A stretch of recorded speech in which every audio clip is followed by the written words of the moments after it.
Magandang hapon, ngayon ay August 16, 2026. Narito ang update ukol sa magiging lagay ng ating panahon.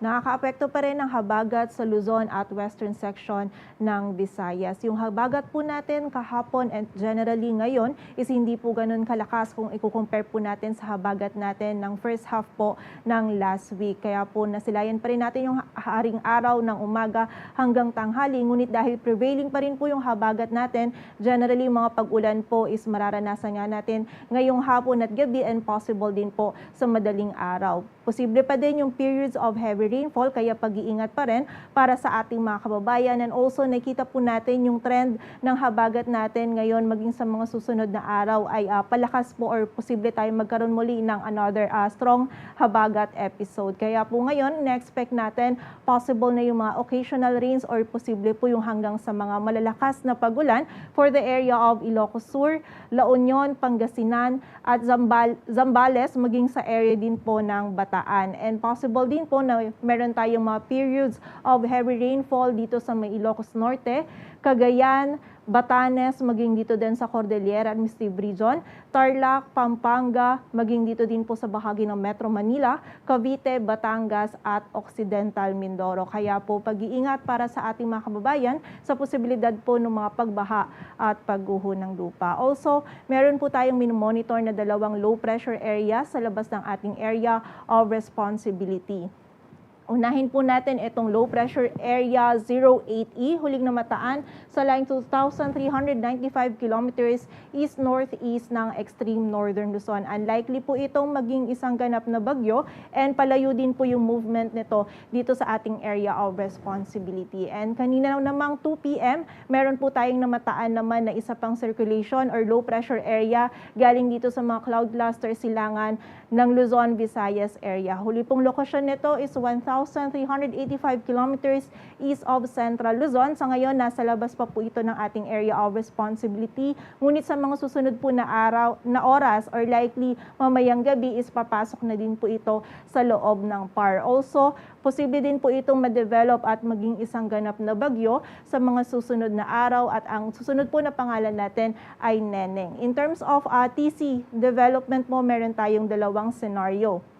So ito pong si LPA08F, possible po na siya yung ma-develop habang binabaybay niya itong karagatan sa silangan ng Northern Luzon. Or sa mga susunod po na araw, possible din na magkaroon tayo ng another circulation dito naman sa west ng Northern Luzon. So either po itong circulation dito sa west ng Northern Luzon or itong si LPA08F kapag binabaybay na po nito yung karagatan silangan ng Northern Luzon, either po sa kanila yung possible na maging isang ganap na bagyo sa mga susunod na araw. And yung isa po sa kanila is magiging trough na lamang ng dominant system natin. And also, nakita natin na yung movement nila is patungo dito sa may area ng Taiwan.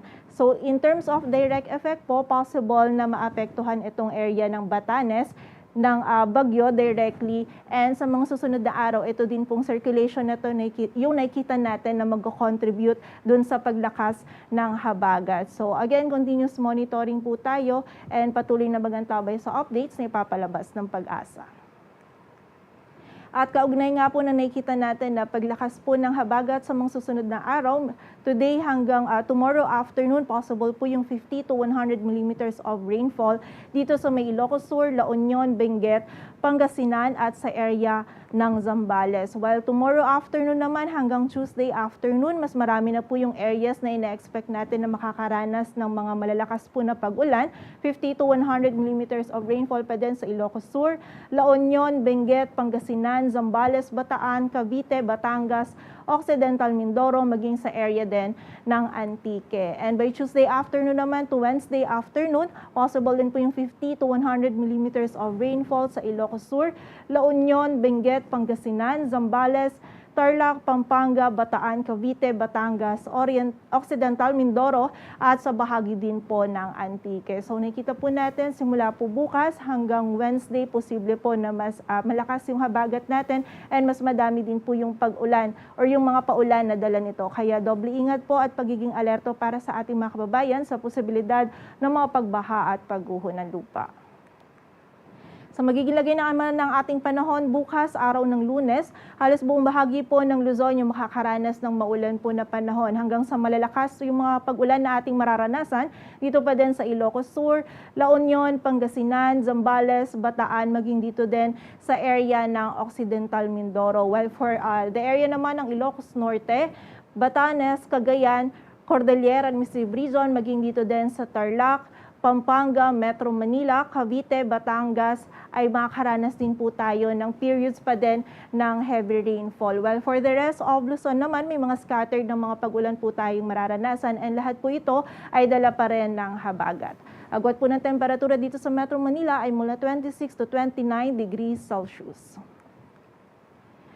Dito naman sa bahagi ng Palawan, maging sa Western Visayas, may mga scattered na pag-ulan na din po tayong mararanasan na dala po ng habagat. Kaya again, pag-iingat po para sa ating mga kababayan. While for the rest of Visayas naman, maging dito din sa area ng Mindanao, magiging bahagya maulap hanggang sa maulap po yung ating kalangitan, but possible pa din yung mga isolated na mga pag-ulan, dala pa rin ng habagat at ng localized thunderstorms. Agwat po ng temperatura sa Cebu ay mula 26 to 32 degrees Celsius at sa Davao naman ay 26 din to 32 degrees Celsius.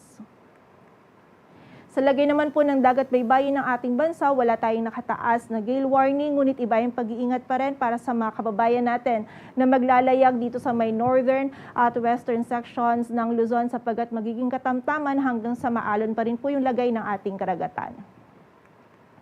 At para naman sa 3-day outlook ng mga key cities ng ating bansa, in the next 3 days mula Tuesday hanggang Thursday, habagat pa rin po yung nakikita natin na magdudulot ng mga pag-ulan for most area of Luzon at saka sa ilang bahagi din po ng Visayas. So dito sa Metro Manila at Legazpi City, magiging maulap din po yung ating kalangitan.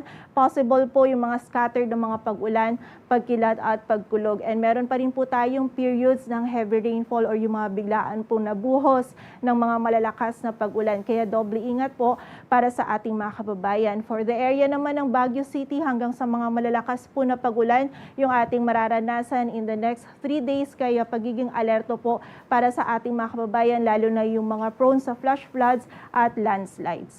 Agwat po ng temperatura sa Metro Manila ay mula 25 to 29 degrees Celsius. Sa Baguio City ay 17 to 19. Sa Legazpi City naman ay 25 to 32 degrees Celsius.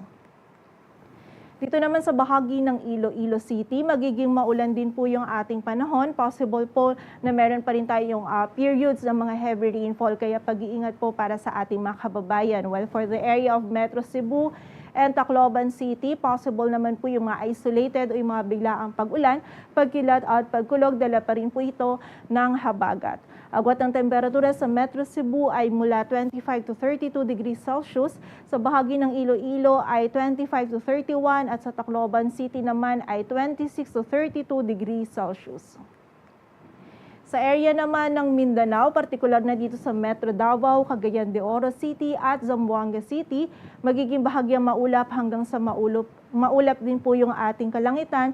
Though pag-iingat din po sa ating mga kababayan dahil medyo mataas din po yung heat index sa ilang areas po sa Mindanao. And possible pa rin po though maliit yung chance ng mga isolated ng mga pag-ulan, pagkilat at pagkulog dulot ng localized thunderstorms. Agwat po ng temperatura sa Metro Davao ay mula 25 to 33 degrees Celsius. Sa Cagayan de Oro City ay 24 to 33. Sa Zamboanga City naman ay 24 to 34 degrees Celsius. Dito sa Metro Manila, ang sunset natin ay mamayang 6:18 p.m. at ang sunrise naman ay bukas ng 5:42 a.m. Patuloy po tayo magantabay sa updates na ipapalabas ng Pag-asa. Para sa mas kumpletong impormasyon, bisitahin ang aming website pag-asa.dost.gov.ph. At para naman po sa mga heavy rainfall warnings or yung mga thunderstorm at rainfall advisories na pinapalabas ng ating mga regional offices, bisitahin ang aming website panahon.gov.ph. At yan po muna ang latest dito sa Weather Forecasting Center ng Pag-asa. Grace Castañeda, magandang hapon po.